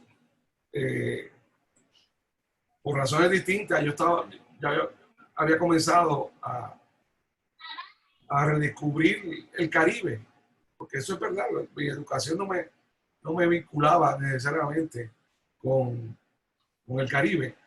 Y entonces me propuse de una forma aventurada, con la ayuda de Esther, ciertamente, crear el curso de Historia y Literatura del Caribe en el siglo XX. Y ese fue el primer curso sobre Haití que ofrece el centro en toda su historia. O sea, no había otro. Ciertos colegas me cuestionaron la cuestión del idioma. Yo les dije, pues hay textos bilingües. Claro. El idioma no puede ser una frontera. O sea, si los estudiantes no saben francés, si hay traducciones en español, ¿por qué no? Si las metrópolis no leen en traducciones, la gran parte no leen en traducciones. ¿Por qué nosotros tenemos que seguir la norma académica occidental de no, si no sabes francés, si no sabes alemán? No. ¿Y para qué están las traducciones? Raymond Williams, un gran crítico que yo sigo, confesó, yo no puedo leer, una edición que hicieron de su obra en español en Argentina. Lamentable, yo no puedo leerla porque yo no sé español. Entonces, ¿por qué tenemos que caer con el complejo? Exacto. De que no podemos. No, hay que romper esa frontera de muchas maneras. Yo creo que la literatura caribeña sigue produciendo escritoras como tú, como muchos jóvenes escritores en el Caribe que están produciendo, que están escribiendo sobre lo que viven, sobre lo que ven, sobre el país, sobre el paisaje, sobre lo que está pasando. Y eso es importante. Ese es lo que yo llamo el tesoro escondido, que en algún momento, no utilizo la metáfora un tanto de la piratería, ¿verdad? No como la forma de los piratas, pero algo parecido. Y la palabra que acabas de usar, Raúl, es clave, el complejo. Tenemos que quitarnos el complejo de ser puertorriqueños, el complejo de ser caribeños, hay que quitarnos ese complejo. Y de nuevo ahí viene la vuelta a la negritud del 20 y del 30 del siglo pasado. Ellos se quitaron el complejo, nosotros también nos tenemos que quitar el complejo. Y salir, ¿verdad? De esa encerrona de que solamente podemos mirar para arriba. Hay que empezar a mirar para el lado. Es importante. Sí. Recordé, Esther, que en uno de los textos nacidos de la Cátedra de Mujeres Negras Ancestrales y escrito en forma de poemario por Zulma Oliveras Vega, ella le dedica unos poemas y unos versos a esta mujer ama, ¿verdad? De los Oppenheimer, basado en el libro de y ese apellido. Fernando Pico. Sí. Ese apellido que es bastante interesante durante la época esclavista aquí. Sí, a mí me pasó que cuando he estado tratando, ¿verdad?, de terminar la segunda parte de Las Negras, siempre choco con el asunto de las amas. No tanto las que continuaron la tradición esclavista, que eran mujeres blancas, sino las negras, las mujeres negras. Me he encontrado con casos donde algunas de ellas lo hicieron, como lo hicieron muchos de los abolicionistas en Puerto Rico, para ellas comprarlos y liberar esclavos, pero me he encontrado con casos donde ese no es el caso. Me he encontrado con situaciones donde fue para perpetuar Bueno, pero es que eso ha dolido mucho. y pues, es la idea, ¿verdad? De que el oprimido se convierte en opresor, que lo vemos ahora de otras maneras, pero que definitivamente pues también existió ¿verdad? Durante el proceso esclavista. Y la situación es cómo reconciliar uno, ¿verdad? Sobre todo como escritor, cómo uno reconciliarse con eso para poder crear un personaje sin juzgarlo. Porque por un lado queremos juzgarlo y queremos justicia, pero pues entonces, ¿cómo se hace una verdadera historia? Una verdadera historia no, porque eso también es muy totalitario, ¿no? Pero ¿cómo entrar y entender la psicología de alguien que después de sufrir puede hacer a otro sufrir, ¿no? Eso es bien difícil. Claro. Pero tienes que hacerla. Pero claro, no, deja ver, porque han sido muchos los obstáculos, pero vamos a... Pero además, Yolanda, hemos tenido esta conversación antes. Tú sabes que yo aplaudo un montón todo el trabajo que tú estás haciendo con la literatura infantil. Pero hay textos que te faltan escribir para gente que quizás son chiquitos de mentes, pero no de edad. Sí, pero qué bueno que mencionas eso, porque la literatura infantil me ha dado el espacio del oasis, el espacio de la autosanación y el autocuidado, o la afroautoestima que yo le llamo, para tratar de sobrevivir el jamaquión que me da escribir literatura para adultos, porque es fuerte, es fuerte. No lo dudo, no lo dudo. De verdad, agradezco, para mí ha sido un ensueño. Gracias por organizarlo. Yo te lancé el reto. Gracias por coger el reto. Yo lo lancé y tú lo cogiste. Pero no, ¿cómo no iba a cogerlo? Si estoy entre mentores, entre gente que admiro, que han sido mis maestros, y para mí es un sueño hecho realidad. Incluyendo a Marta, que aunque no está ahora mismo, pero... Ya me escribió que lo disfrutó mucho, pero que Kindle no pudo más. No pudo más. Yo todavía recuerdo haber ido a la tienda Borders, cuando Borders existía en Puerto Rico, y haber ido a la letra A y haber visto la lista de los libros de Marta Ponte, y eso a mí me abrió, wow. O sea, que tenerte cerca a ti, tener cerca a Raúl, lo que ha hecho con mi vida es que la ha enriquecido de maneras que público, ni ustedes, y probablemente yo, ¿verdad? Tengo, o sea, mi poemario Yo Macandal, yo se lo debo a todas las interacciones que yo tuve con mi profesor Raúl Guadalupe durante mi doctorado. Él lo sabe, yo se lo dedico, pero no sé si sabe de mi boca, ¿verdad? Que o sea, Macandal, Shakespeare, Calibán, La Tempestad, y esa pasión que le esgrimía cuando daba la clase, me atormentaban a mí en la noche, hasta el punto que yo tenía que levantarme a escribir inspirada por lo que él nos estaba transmitiendo. Así que gracias a ambos. Como dice Carpentier en El Reino de este Mundo, Macandal Sobé, Macandal vive. Uno de mis perros es Macandal cuarto, y es Macandal cuarto porque he tenido 3 animales antes que han sido... ¿Se ha llamado Macandal? Exacto, o sea que Macandal vive. Conocí hace poco una gata que se llamaba Sicorax. Mira. Qué interesante. Sí, de un escritor, por cierto. Así que para que tú veas que Macandal todavía, qué bueno, ¿verdad? Que hay eco. Yo estoy reflexionando sobre ese personaje, sobre Sicorax. Sobre Sicorax. No, me encantó lo que mencionaste, que hay que regresar a Sicorax. Estoy de acuerdo. Bueno, pues muchas gracias. Gracias a todos los que se mantuvieron. Gracias, Estel. Gracias, Raúl. Gracias, Marta Ponte Alsina. Y nos vemos. Chao. Gracias a ti.